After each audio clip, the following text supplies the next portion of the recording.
Today we're going to do a review of the Moen Grinding Jig. What's up everybody, welcome to the channel. Today we have a special treat. I got sent a piece of equipment and I need to do a review of it. This is the Moen Blade Grinding Fixture. Its design allows you to flat grind and hollow grind with adjustable blade clamp support. Angles can be obtained from -22 to +22 degrees, all from the top of the slide. It has 9 dovetails along the base to adjust for blades up to 15 inches long. It has carbide guides in the blade clamp for plunge line guides, has adjustable tip support, also has a hard anodized coating. It's the perfect fixture for small wheel hollow grinding. Its overall dimensions are roughly 12.5 long by 4 wide, and I'm going to say roughly 1/4 inch, maybe a hair over 1/4 inch thick, half inch thick. The blade support guide jig is 2.5 inches. Some cool things that I like, I've played around with it just a little bit. I really like these handle grips right here. They're big, they're cumbersome, but they're not in the way. They give you a good grip while you're guiding along. It's not going to slip off. They're rubber textured, so you got some good grip even if your hands are wet. It's really nice. Same thing goes for the adjustable clamps right here. They're rubber coated as well, so you can get a good grip whether your hands are wet or not. Now to put the blade actually in the jig, all you got to do is loosen this one, take that off, set this to the side so you can use both hands without dropping stuff. Allen wrench and gently loosen the pieces apart. You start getting some separation. Loosen it as wide as you need it to go for the piece that you're going to be working on. I'm going to throw a big 1/4 inch piece of steel in there for our purpose today. There we go. Line it up where you want your plunge line to be. Right about there. And then tighten it back down.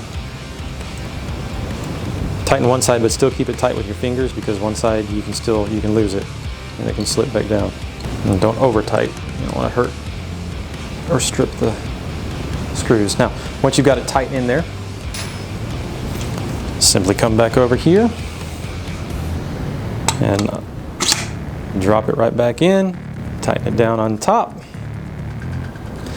And now you're going to want to play around with your positioning. These all come out.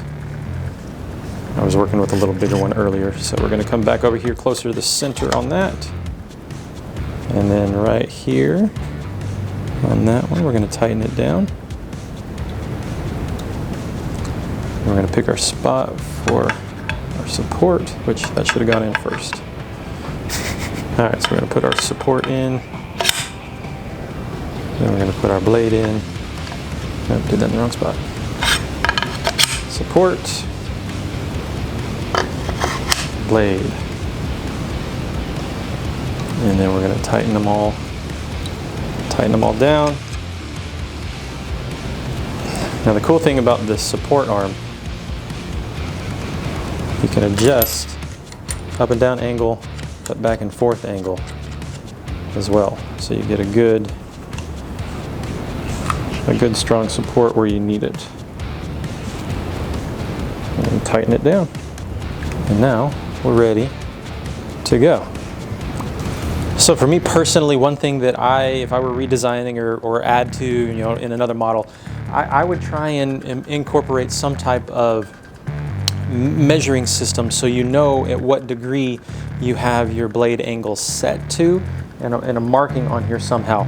I'm not an engineer, I don't know. I'm just throwing that out there as something that I think would be pretty nice to have. When I'm setting my angle, I'll just put it up flat and then find here where it needs to be loosened.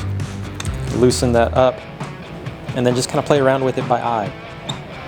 Tilt it just a pinch, look at it nice and close, get it to where I want it, and then we're going to tighten it back up. And then from there, everything's set, we're ready to go. No loose fitting clothing. All right, here we go.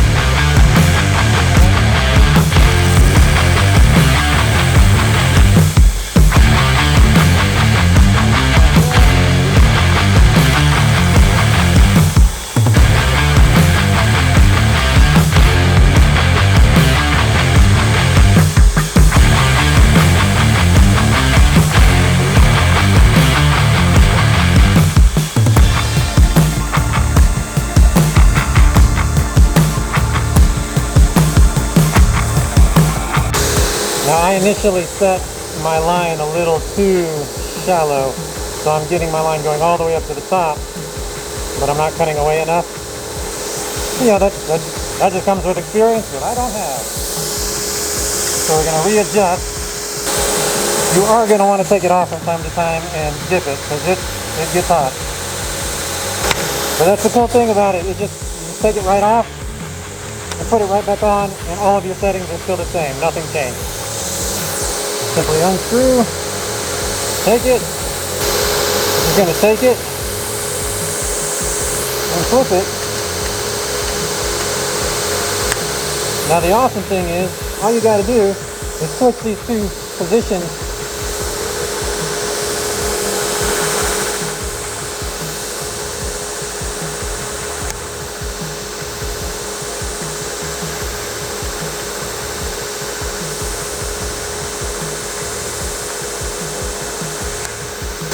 And now tighten them down. And you're ready to go again.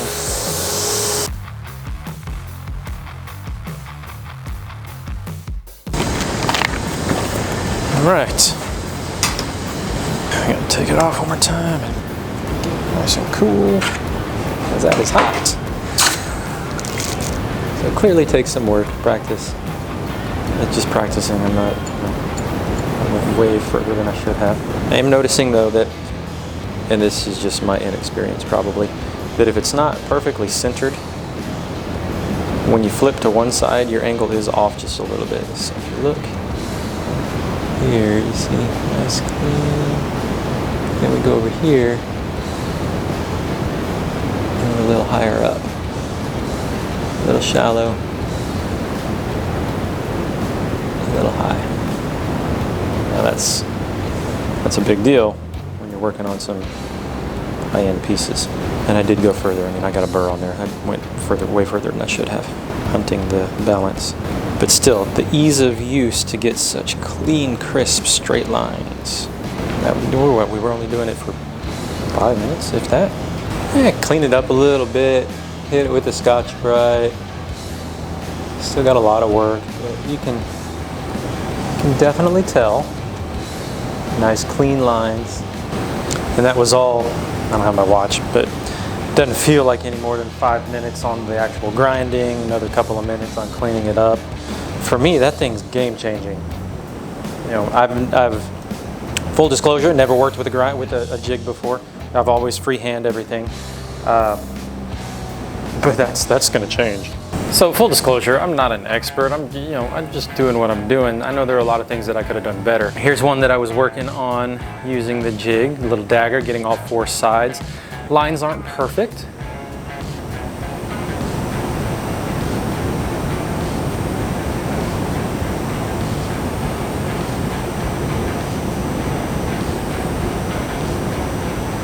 But taking into account that I wasn't really trying to be patient. I really was trying to burn through it just to see worst common denominator. Someone has no experience burning through it, has no idea how to fix the problems that they're getting into, and the impulsistic, I'm a new novice knife maker and I just want to make something now. All 4 sides I was done in 10 minutes. And for 10 minutes, again, I know it's not perfect, but for 10 minutes worth of work, that's pretty good. And I mean, the medial ridge, I don't know if you can see it very well. Medial ridge is just about perfect up to the tip.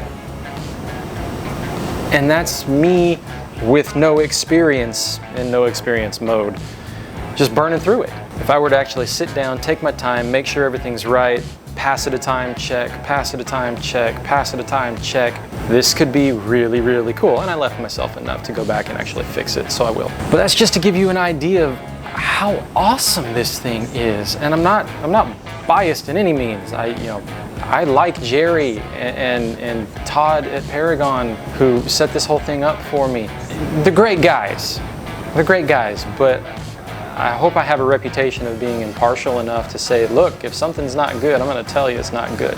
And like I said, there is one thing on this thing that I would desperately try and fix, or not necessarily fix, but add to, and that's getting some kind of dial so you know your degrees and your angles, just by looking, or presets, or something in that line. But other than that, man, this thing is awesome. And like I said, full disclosure, I've never used a jig before. This is the first exposure to a jig that I've ever had. But I've looked at other jigs and I've seen how they have shortcomings and how this one addresses a lot of those. The adjustability on different angles, the versatility of a simple flip without taking your full knife off the entire jig, you know, with your preset holes and then having to readjust and then put them back on. It's just as simple as twist, pull, pop, twist, and you're done. Nah, that's cool. I mean, case in point where you can tell I'm a novice and I've never used one of these. I thought that this arm was a resting arm, not a support arm. So I actually put it in to where it was resting on top of it. And like I said, I was in that impulse mind of let's just go. You know, trying to recreate that novice knife maker who doesn't know what they're doing, wants to burn through. Setting it on top, I wasn't really thinking I'm gonna scuff it up. So, you know, just goes to show. It's a support, not a rest. So you can push into it without bending the blade. So I scuffed it up just a little bit. My bad. But again, that was all to recreate the novice knife maker who has no idea what they're doing, where you can get these type of results with no experience whatsoever. If you're one of these more experienced expert knife makers, you know all the things that I did wrong, and you know how this would benefit you to get crisper, cleaner lines, even more so than you're already capable of doing. And maybe not more than you're capable of doing, but in a more efficient time manner where you're saving time. I would definitely recommend at very least checking it out. Just looked on their website this morning and saw that they knocked the price down just a little bit. So if you're in the need for a jig, I would definitely recommend checking this out, the moenworks.com grinding jig. It's, in my mind, from what little bit of time I've been on the knife making scene and what little experience I have with jigs, this is game changer. This is good. The quality is phenomenal. The feel is awesome. And it just works. It's very intuitive. It just flows.